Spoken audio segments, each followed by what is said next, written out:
Hello student. मैं आप लोगों को पहले तो मैं अपना इंट्रोडक्शन दे देता हूँ। मेरा नाम कृष्णा सर है और मैं बीटेक किया हूँ इलेक्ट्रॉनिक्स एंड टेलीकम्युनिकेशन में और गेट क्वालिफाई किया हूँ और कई एग्ज़ाम पीएससी वगैरह क्वालिफाई किया हूँ और अभी मैं गेट और ईएस के लिए पढ़ाता हूँ। ठीक है, तो पहले तो हम लोग ये आप लोगों का यूट्यूब पे मेरा चैनल है जिसको कि हम बनाए हैं स्पेशली उन लोगों के लिए जो कि हर चीज़ अच्छे से समझना चाहते हैं और बिना कोई एक्स्ट्रा कोचिंग के घर से ही अपना पढ़ाई करके और वो गेट या ईएस का एग्ज़ाम क्वालिफाई करने का सपना देख रहे हैं। तो बिल्कुल आपको पूरा मटेरियल दिया जाएगा ईएस लेवल के लिए और गेट लेवल के लिए। उसके बाद आपको घर पे कैसे पढ़ाई करना है उसके लिए भी मैं गाइड करते रहूँगा वीडियो टू वीडियो। कुछ वीडियो में मैं वो सब बताऊँगा। तो पहले मैं डिस्कस करने जा रहा हूँ कि आपका जो ये IES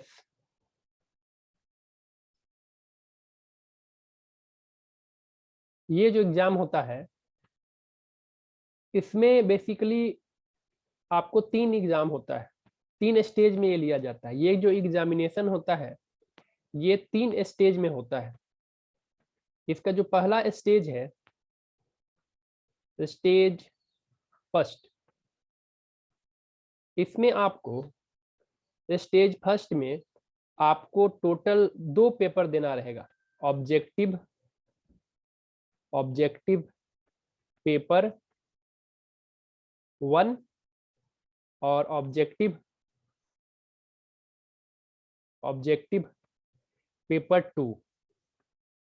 ये 2 पेपर आपको देने होंगे। ये जो ऑब्जेक्टिव पेपर 1 है इसमें आपको जीके रहेगा, जीएस रहेगा, उसके बाद से आपको इंजीनियरिंग एप्टीट्यूड रहेगा। इंजीनियरिंग एप्टीट्यूड इसमें टोटल 10 टॉपिक है। इसमें इंजीनियरिंग एप्टीट्यूड अगर हम बात करें तो इसमें टोटल 10 टॉपिक है, 10 टॉपिक है। उसी के भीतर से ये क्वेश्चन पूछता है। इसमें आपको क्वालिफाई करना जरूरी होता है। पेपर 1 और पेपर 2 मिला के आपको क्वालिफाई करना होता है। तो पेपर 2 में जो है आपका इसमें फुल कोर सिलेबस बताएंगे अभी आपको हम। फुल कोर सिलेबस जो आपका कोर सिलेबस है इलेक्ट्रॉनिक्स के लिए, ये हम इलेक्ट्रॉनिक्स के लिए बात कर रहे हैं, ईसी इलेक्ट्रॉनिक्स एंड कम्युनिकेशन के लिए।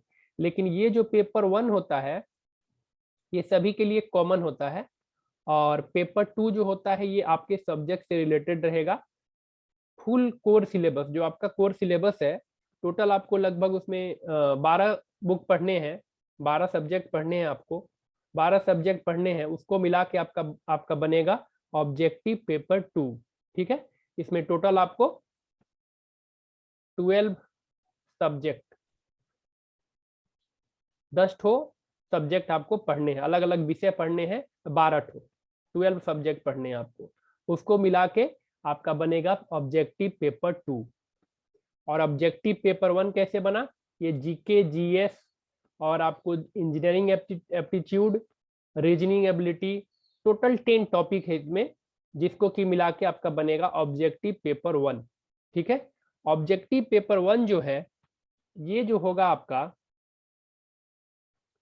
ऑब्जेक्टिव पेपर जो 1 होगा ये टोटल 200 मार्क्स का होगा, 200 मार्क्स। और इसमें आपको टोटल क्वेश्चन जो होंगे वो 100 क्वेश्चन होंगे, 100 क्वेश्चंस 100 क्वेश्चन पूछे जाएंगे। और आपको टाइम जो है इसके लिए दिया जाएगा 2 घंटे, है ना। इसके लिए आपको टोटल टाइम जो मिलेगा 2 आवर का टाइम मिलेगा। ठीक है, इसके लिए आपको 2 आवर का टाइम मिलेगा। ये बात हो गया पेपर 1 के बारे में। 2 घंटे टाइम रहेंगे, 200 मार्क्स के क्वेश्चन रहेंगे और टोटल क्वेश्चन का संख्या होगा 100। ठीक है, अब आते हैं पेपर 2 के बारे में। पेपर 2 जो आपका है, पेपर 2 जो आपका रहेगा ये आपका ब्रांच का जो सब्जेक्ट है, अगर इलेक्ट्रॉनिक्स ब्रांच है तो इलेक्ट्रॉनिक्स में टोटल 12 सब्जेक्ट इसके अंदर आते हैं, जिसको हम लोग कोर सिलेबस बोलते हैं, जो ईएस के इंजीनियरिंग सर्विस के एग्जाम में आपको पूछे जाते हैं। तो इसमें आपको ऑब्जेक्टिव पेपर 2 में 300 मार्क्स का होगा, ये 300 मार्क्स। और इसमें आपको टोटल जो क्वेश्चन पूछे जाएंगे, नंबर ऑफ क्वेश्चन वो होंगे आपको 150 क्वेश्चन आपसे पूछे जाएंगे।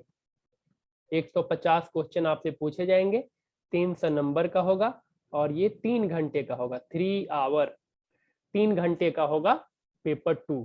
मतलब ये एक ही दिन में एग्जाम हो जाता है, सिटिंग 1 और सिटिंग 2 में।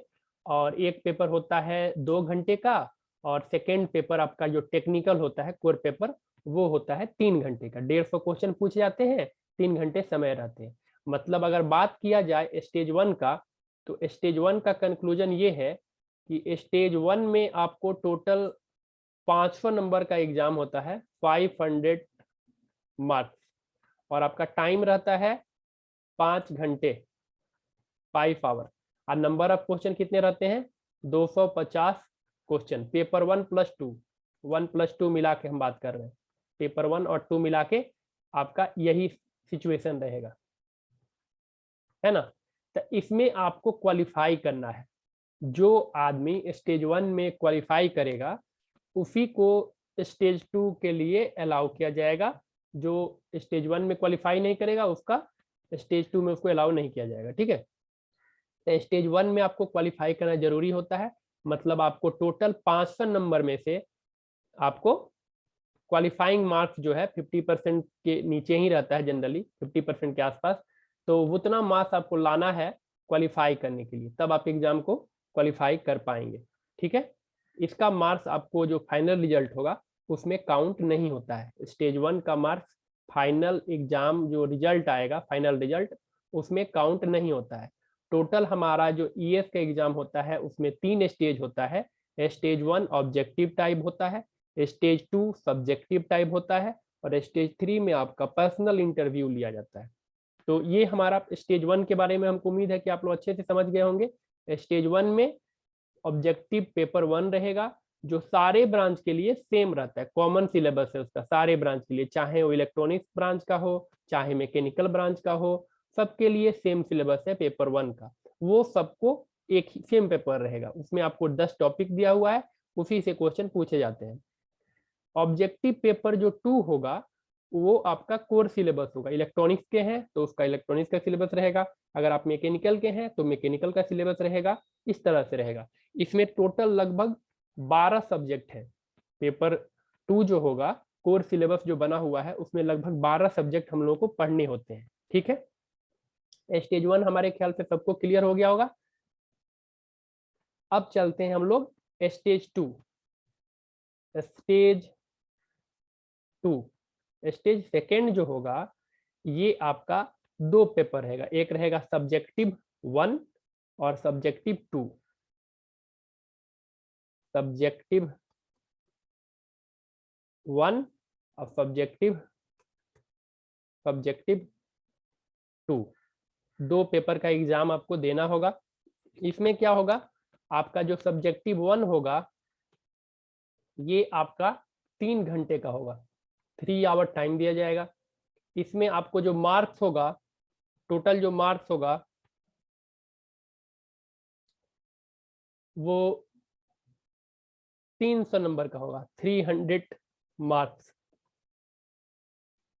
3 घंटे का होगा। और इसमें टोटल आपसे क्वेश्चन जो पूछे जाएंगे, 8 क्वेश्चन पूछे जाएंगे।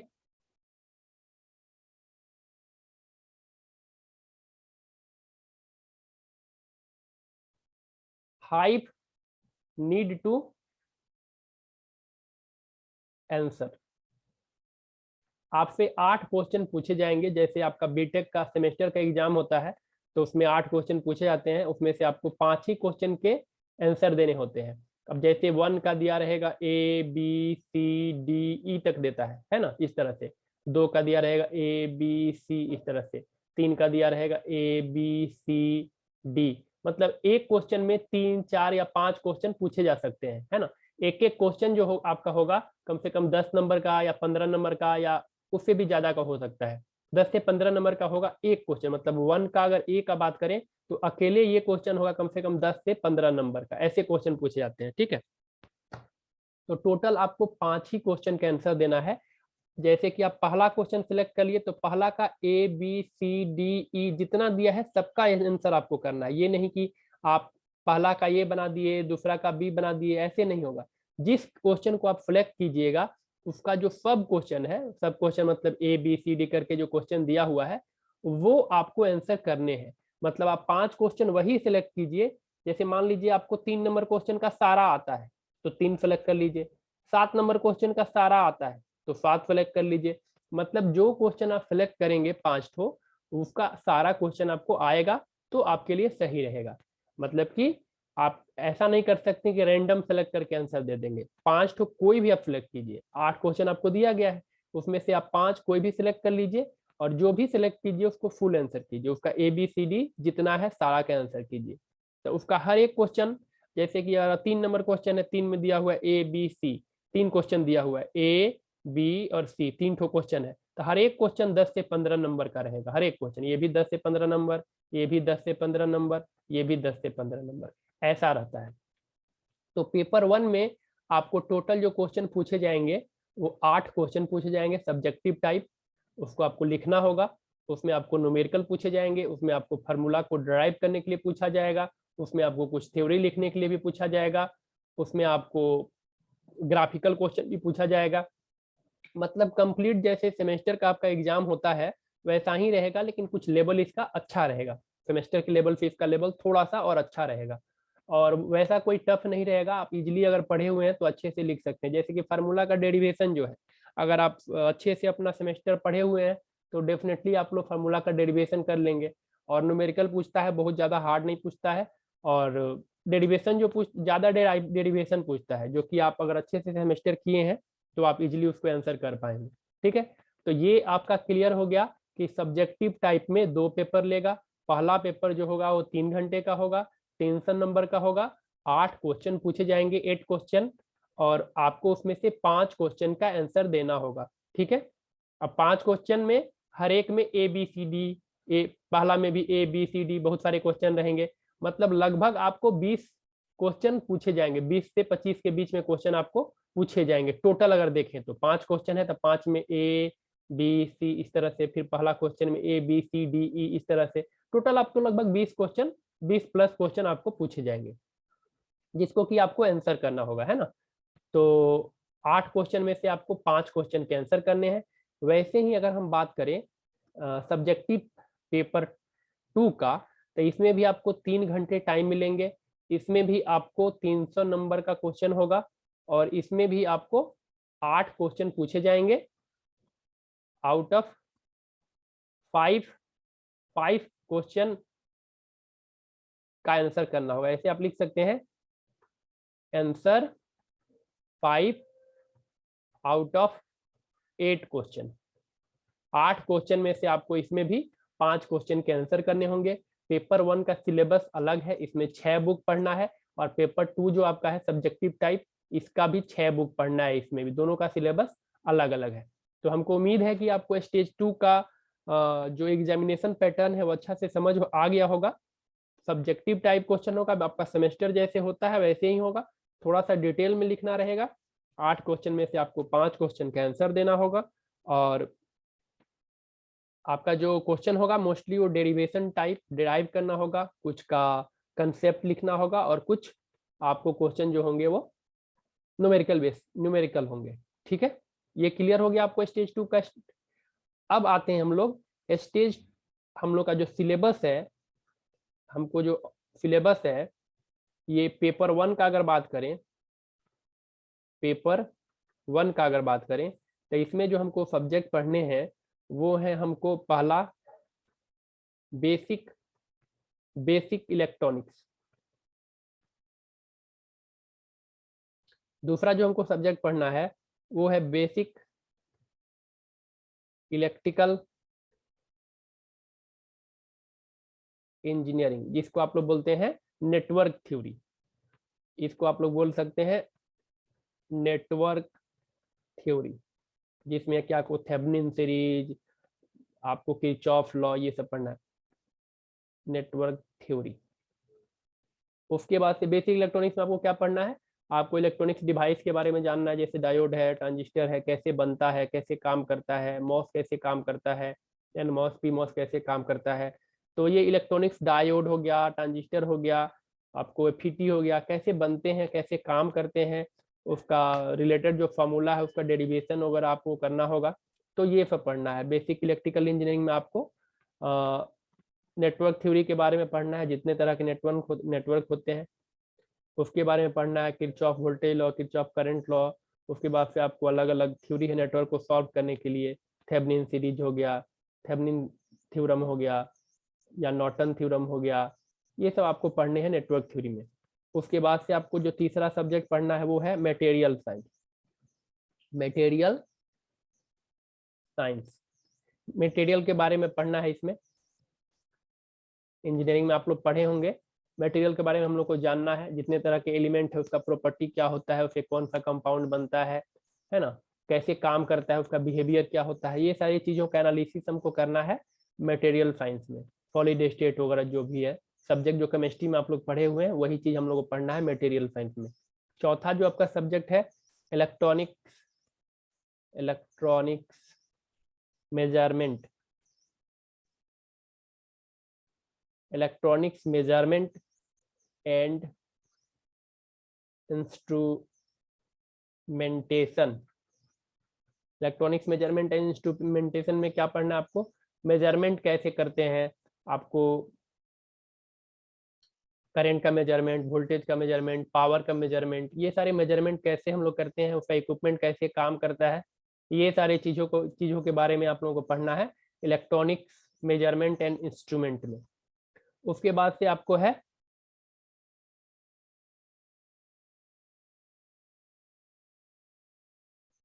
Network theory.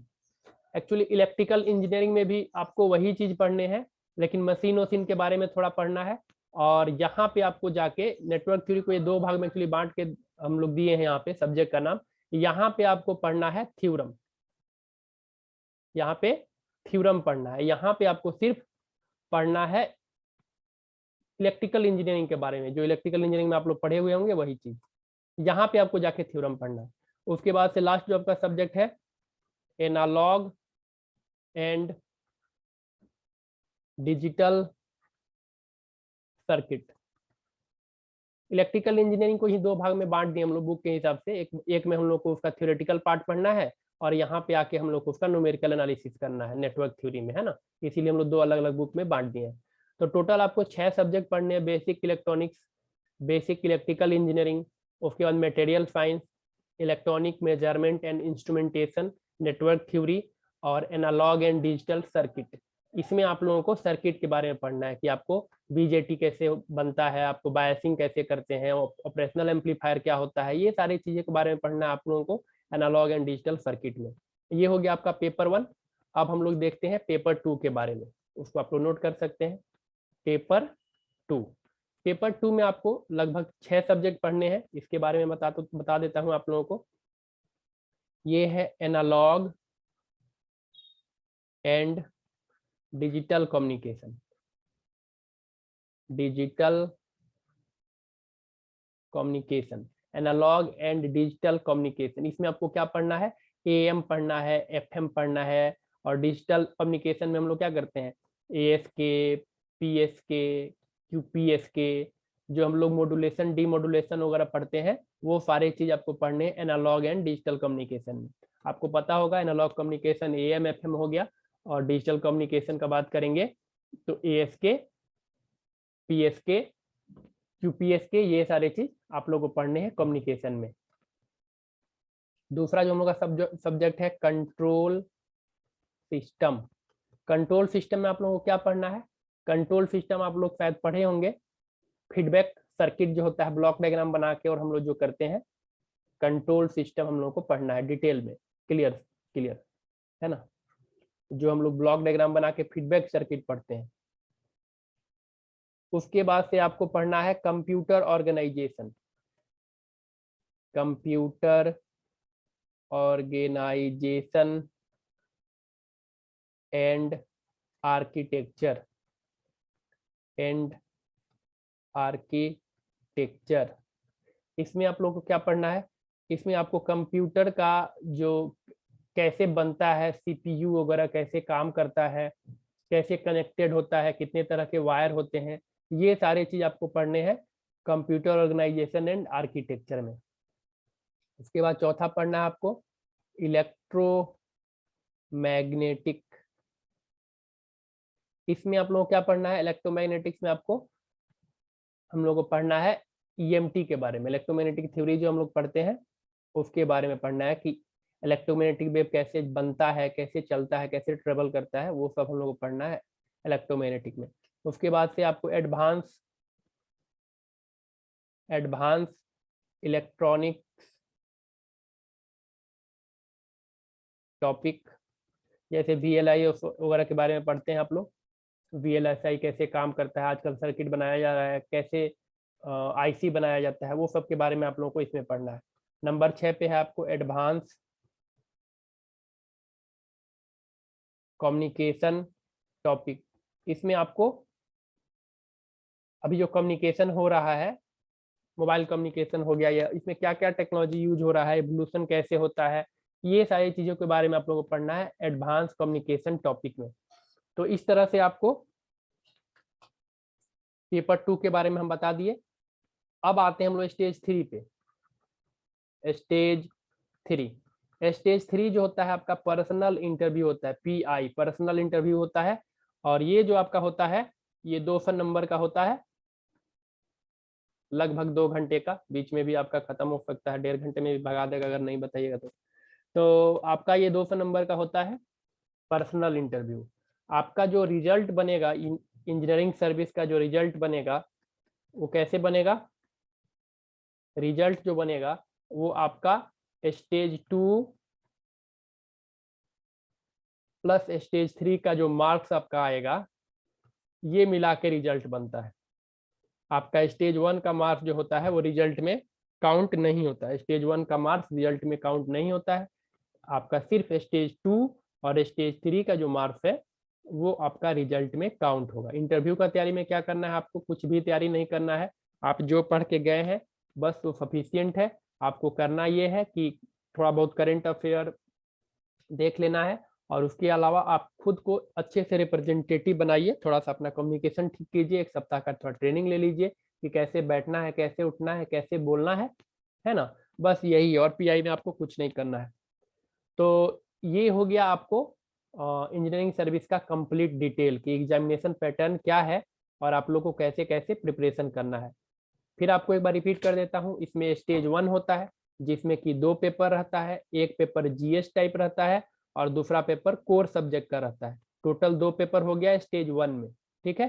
500 नंबर का एग्जाम होता है जिसमें कि आपको क्वालिफाई करना होगा, तभी आपका स्टेज 2 में एंट्री मिलेगा। स्टेज 2 में जब आपको एंट्री मिल गया तो उसमें आपको 2 एग्जाम देने होंगे, 2 पेपर के एग्जाम देने होंगे, दोनों आपको सब्जेक्टिव टाइप होंगे, रिटेन एग्जाम होंगे। पहला पेपर जो होगा उसमें 300 नंबर के क्वेश्चन आएंगे, 8 क्वेश्चन रहेंगे जिसमें से 5 क्वेश्चन के आंसर आपको देना होगा। लॉन्ग रिटर्न रहता है, एक एक क्वेश्चन, जैसे फर्स्ट क्वेश्चन तो फर्स्ट का A लिखने में 1 पेज लग जाएगा, फर्स्ट का B लिखने में 1 या 2 पेज लग जाएगा, ऐसे होता है। तो काफी लंबा चौड़ा आपको लिखना पड़ेगा, है ना। मतलब कुल मिला जुला के देखे तो आपको कम से कम 40 पेज के आसपास लिखना पड़ सकता है। तो ये हो गया आपका पेपर 1। स्टेज 2 में पेपर 2 होगा, कोर सब्जेक्ट उसमें भी रहेंगे, 6 सब्जेक्ट से क्वेश्चन आएंगे, उसमें भी सेम वही 300 नंबर का क्वेश्चन होगा, 3 घंटे टाइम मिलेंगे, 8 क्वेश्चन पूछे जाएंगे, 5 क्वेश्चन का आपको आंसर देना होगा। क्लियर। और उसके बाद से स्टेज 3 के बारे में बता रहे हैं अभी आपको कि स्टेज 3 में आपका पर्सनल इंटरव्यू होगा जो कि सिर्फ 200 मार्क का होगा और 2 घंटे टाइम देंगे, ठीक है। तो ये हो गया आपका इंजीनियरिंग सर्विस का डिटेल। अब हम लोग थोड़ा सा डिस्कस कर लेते हैं गेट के बारे में। गेट के बारे में डिस्कस कर लेते हैं। गेट का एग्जाम जो होता है ये आपको, हम बात कर रहे हैं इलेक्ट्रॉनिक्स एंड कम्युनिकेशन के लिए, इसी ब्रांच के लिए हम बात कर रहे हैं। इस चैनल पे इसी ब्रांच का हम सारे सब्जेक्ट को कवर करेंगे, डिटेल में कवर करेंगे, गेट का एग्जाम का क्वेश्चन भी सॉल्व करेंगे। आप लोगों को करना यही है कि यहाँ से कंसेप्ट क्लियर करना है, और उसके बाद घर में बैठ के हम बुक बता देंगे कौन कौन सा बुक है, उसको आपको थ्रू आउट बुक को 1 से 2 बार क्वेश्चन को सॉल्व करना है। यही आप लोगों को काम करना होगा गेट क्वालिफाई करने के लिए, अच्छे रैंक आ जाएंगे। गेट में अगर इलेक्ट्रॉनिक्स ब्रांच के आप हैं और 70+ मार्क्स ला रहे हैं तो डेफिनेटली आप लोगों का जो रैंक रहेगा 500 के भीतर ही रहेगा। ठीक है, 500 100 के भीतर भी आ सकता है, लेकिन 500 के तो भीतर ही रहेगा। 70 मार्क्स आप ला देते हैं 100 मार्क्स में। तो गेट का जो एग्जाम होता है वो टोटल आपका होता है 100 मार्क्स का। टोटल मार्क्स कितना होता है? 100 मार्क्स का होता है। टोटल क्वेश्चन कितने पूछे जाते हैं? टोटल आपसे क्वेश्चन पूछे जाते हैं 65 क्वेश्चन आपसे पूछे जाते हैं। ये क्वेश्चन कैसे होते हैं? ऑब्जेक्टिव टाइप होते हैं। ऑब्जेक्टिव टाइप, ऑब्जेक्टिव टाइप तो होते हैं, लेकिन ये ऑब्जेक्टिव टाइप को 3 तरह से बांटा गया है। एक इसमें एमसीक्यू पूछे जाएंगे। एमसीक्यू में आपको क्या होगा कि आपको एक क्वेश्चन का 4 ऑप्शन दिया रहेगा, कोई एक ऑप्शन करेक्ट होगा। दूसरे जो टाइप के पूछे जाएंगे वो एमएसक्यू पूछे जाएंगे, मल्टीपल सेलेक्ट क्वेश्चन, मतलब कि एक क्वेश्चन का एक से ज्यादा आंसर सही हो सकता है, ऐसे भी आपको कुछ क्वेश्चन मिलेंगे। और तीसरे पूछे जाएंगे आपको न्यूमेरिकल आंसर टाइप, मतलब कि उसमें डेटा भरना होगा आपको, कि आपको खाली स्थान दिया रहेगा, क्वेश्चन को सॉल्व कीजिए। जैसे आपका आंसर है 45.2, तो यहाँ पे आपको भरना रहेगा 45.2, फिल इन द ब्लैंक्स बोलिए इसको। तो ये इस टाइप का क्वेश्चन आपको पूछे जाएंगे, मतलब कि आपको ऑब्जेक्टिव में 3 तरह के क्वेश्चन पूछे जाएंगे। सारे ऑब्जेक्टिव ही रहेंगे, लेकिन कुछ एमसीक्यू टाइप रहेंगे, कुछ एमएसक्यू टाइप रहेंगे, और कुछ एनटीए टाइप रहेंगे, न्यूमेरिकल आंसर टाइप। ठीक है, क्लियर? एकदम अच्छे से समझ में आ गया? तो इस तरह से आपका 65 क्वेश्चन पूछे जाएंगे। और आपको मैं बता दूं कि ये जो एमसीक्यू क्वेश्चन रहेगा, इसका जो संख्या होता है ये लगभग पूछा जाता है 30 के आसपास। 30 क्वेश्चन रहेंगे एमसीक्यू टाइप, और ये दोनों मिला के आपको रहेंगे 35, या सॉरी, आपको आपको 30 क्वेश्चन जो पूछे जाएंगे, 30 क्वेश्चन जो पूछे जाएंगे, 30 क्वेश्चन जो होंगे वो 1 मार्क के होंगे, 1 मार्क ईच। हर एक क्वेश्चन कितने मार्क्स के होंगे? 1 नंबर के। और 35 क्वेश्चन जो आपके पूछे जाएंगे वो ईच क्वेश्चन 2 नंबर के होंगे, 2 मार्क ईच। 30 क्वेश्चन जो आपका होगा 1 मार्क्स का होगा, और 35 क्वेश्चन जो होगा 2 मार्क्स का होगा। जो 1 नंबर वाला क्वेश्चन होगा, आप गेट का स्टडी अगर थोड़ा सा भी मतलब सिंसियर होके करेंगे, थोड़ा सा भी सिंसियर होके करेंगे, तो इसमें से आपको कम से कम 25 से 30 के 25 से 28 के बीच में क्वेश्चन बन जाएगा, थोड़ा सा आप सिंसियर होके करेंगे तो। आज जो 2 मार्क्स वाला क्वेश्चन होगा उसके लिए थोड़ा ज्यादा अच्छा से पढ़ना पड़ेगा।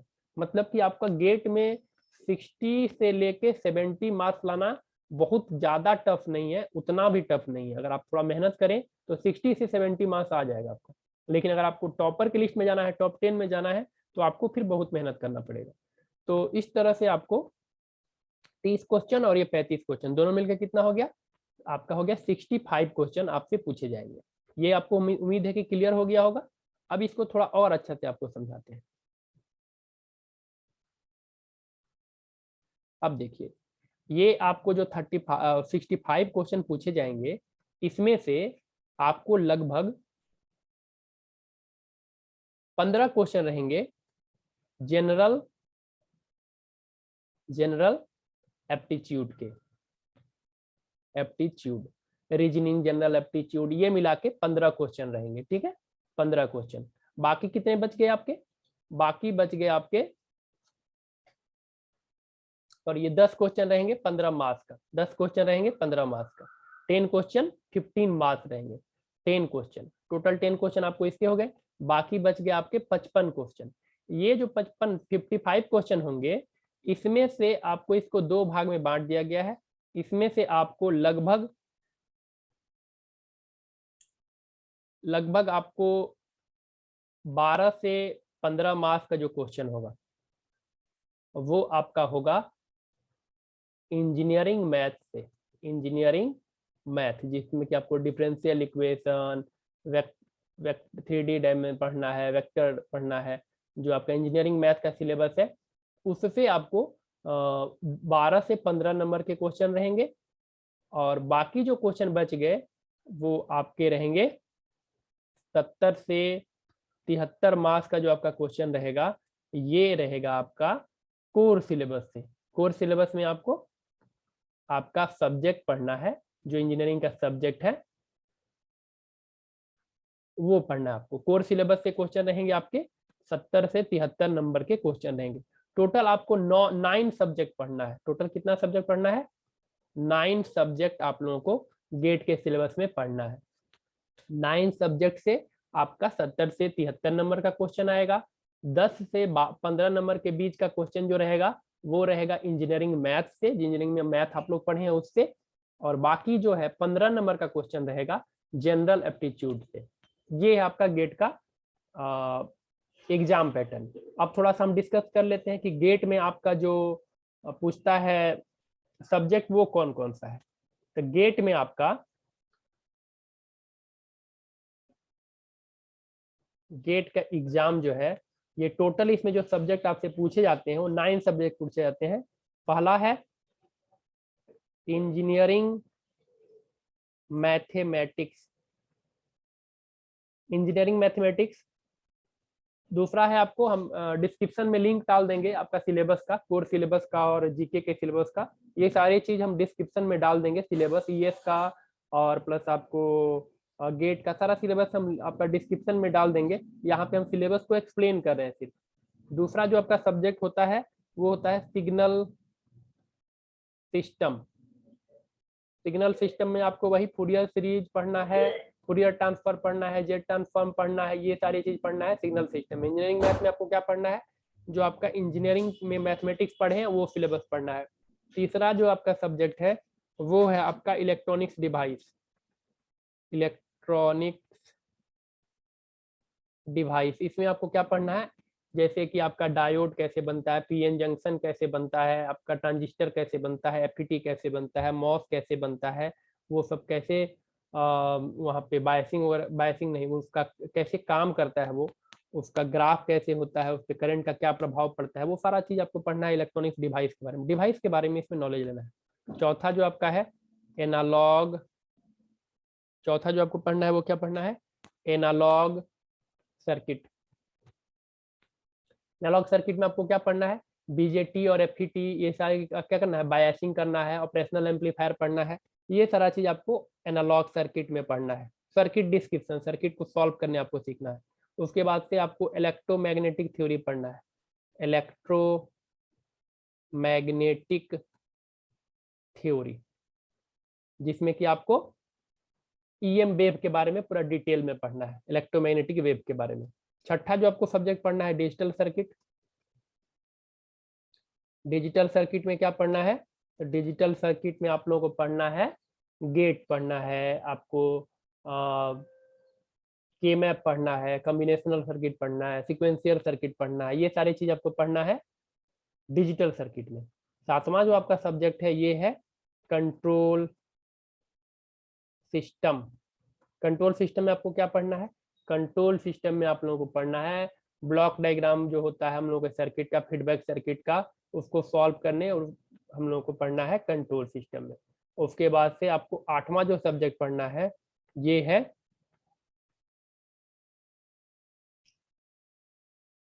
सातवां, आठवां हो गया आपका कम्युनिकेशन। कम्युनिकेशन, इसमें आपको कम्युनिकेशन में आपको एनालॉग कम्युनिकेशन भी पढ़ना है, एएम एफएम, और डिजिटल कम्युनिकेशन पढ़ना है, एएसके पीएसके, ये सभी पढ़ना है। कम्युनिकेशन सिस्टम आपको पढ़ना है, एंटीना के बारे में पढ़ना है। नौवां जो आपका सब्जेक्ट है ये है आपका network theory. Network theory, network theory में क्या पढ़ना है? नेटवर्क थ्योरी में इलेक्ट्रिकल नेटवर्क को सॉल्व करने के लिए पढ़ना है, Kirchhoff voltage law, current law, Thevenin theorem, Norton theorem, ये सारे चीज आपको पढ़ना है नेटवर्क थ्योरी में। ठीक है, तो टोटल आपको 9 सब्जेक्ट पढ़ने हैं। डिटेल सिलेबस का हम डिस्क्रिप्शन में लिंक शेयर कर देंगे, आप वहां से सिलेबस डाउनलोड कर सकते हैं। ये जो हमारा चैनल है हम स्पेशली स्टार्ट किए हैं उन बच्चों के लिए जो कि बीटेक कर रहे हैं और वो चाहते हैं कि बिना कोचिंग में 1 लाख रुपया खर्च किए हम गेट या ईएस का एग्जाम क्वालिफाई करें। तो मैं ये चैनल उन बच्चों के लिए बनाया हूँ या वो बच्चे जो इंजीनियरिंग तो कर लिए हैं बट वो जॉब कर रहे हैं, उनके पास टाइम नहीं है कि वो कोचिंग ज्वाइन करके और प्रिपरेशन कर सकें, तो वो अपने जॉब में भी टाइम मिलेगा तो यूट्यूब का चैनल खोलेंगे और वहाँ से स्टडी करके और गेट का एग्जाम अच्छा से प्रिपेयर कर सकते हैं और आपका इंजीनियरिंग सर्विस का एग्जाम भी प्रिपेयर कर सकते हैं। तो ये चैनल हम उसी लिए स्टार्ट कर रहे हैं, इस पे आप लोग बने रहिए, ज़्यादा से ज़्यादा दोस्तों को शेयर कराइए, इसका लाभ उठाइए और मैं हर चीज़ को क्लियर करूंगा। मैं अपना डिस्क्रिप्शन में ईमेल आईडी वगैरह सब कुछ दे दूंगा, आप लोग पर्सनल डाउट भी हमसे डिस्कस कर सकते हैं, जैसे हमको टाइम मिलेगा हम देखेंगे, मेल चेक करेंगे और उसका आंसर करेंगे। और कुछ लाइव सेशन भी हम करेंगे टाइम टू टाइम, जिसका लाभ आप लोग उठा सकते हैं। तो उम्मीद है कि आपको इंजीनियरिंग सर्विस और गेट का, इलेक्ट्रॉनिक्स एंड टेलीकम्युनिकेशन ब्रांच का, आपको जो भी डाउट है, जो भी आपका पैटर्न है वो क्लियर हो गया होगा। और जो डिप्लोमा के स्टूडेंट है और वो भी फ्यूचर में अगर बीटेक करना चाहते हैं, या डिप्लोमा के स्टूडेंट हैं और वो डिप्लोमा लेवल पे कोई एग्जाम का तैयारी कर रहे हैं, गवर्नमेंट जॉब पीएसयू का प्रिपरेशन कर रहे हैं, उनके लिए भी ये जो हम सिलेबस पढ़ाएंगे ये द बेस्ट है। उनको अलग से कुछ भी तैयारी नहीं करना पड़ेगा, सिर्फ नोट्स पढ़ के, मैं गारंटी लेता हूँ सिर्फ नोट्स पढ़ के वो पीएसयू एग्जाम क्वालिफाई कर सकते हैं डिप्लोमा वाले। इसमें उन लोगों को कोई डाउट नहीं। पॉलिटेक्निक जो भी कर रहे हैं, अगर वो चाहते हैं कि हम गवर्नमेंट जॉब क्वालिफाई करें, तो थ्रू आउट जितने सब्जेक्ट हम एक्सप्लेन किए हैं सारे को पढ़ेंगे। ईएस का जो सिलेबस है उसमें से कुछ कुछ सब्जेक्ट हम बता देंगे कि इसमें आपको यहाँ तक ही पढ़ना है, और वो श्योर है कि अलग से उनको कोई बुक वगैरह बनाने की जरूरत नहीं है, वो इजिली डिप्लोमा लेवल पे जो पीएसयू का एग्जाम निकलता है उसको क्वालिफाई कर पाएंगे। तो इस तरह से इसको हम डिजाइन किए हैं। तो उम्मीद है आप लोग इस पे बने रहेंगे और हमारा सपोर्ट करेंगे, और साथ ही साथ जो भी डाउट होगा हमसे पूछते रहेंगे। तो मैं अपना ये डेमो वीडियो था जिसमें कि मैं सिर्फ सिलेबस एक्सप्लेन किया हूँ, इसको समाप्त करता हूँ। और अब रेगुलर आते रहेंगे वीडियो जिसमें कि आपको इस सब्जेक्ट में क्लियर करूंगा। अभी मैं डिजिटल से स्टार्ट करूंगा, मैं नेक्स्ट वीडियो में डिजिटल सर्किट से स्टार्ट करने जा रहा हूँ, सारे सब्जेक्ट में धीरे धीरे कवर करूंगा। तो आपको बहुत बहुत धन्यवाद वीडियो देखने के लिए, और अपने दोस्तों को भी शेयर करें, हमें सपोर्ट करें, ज़्यादा लोग सब्सक्राइब करेंगे तो उससे हमको भी कुछ बेनिफिट होगा। धन्यवाद।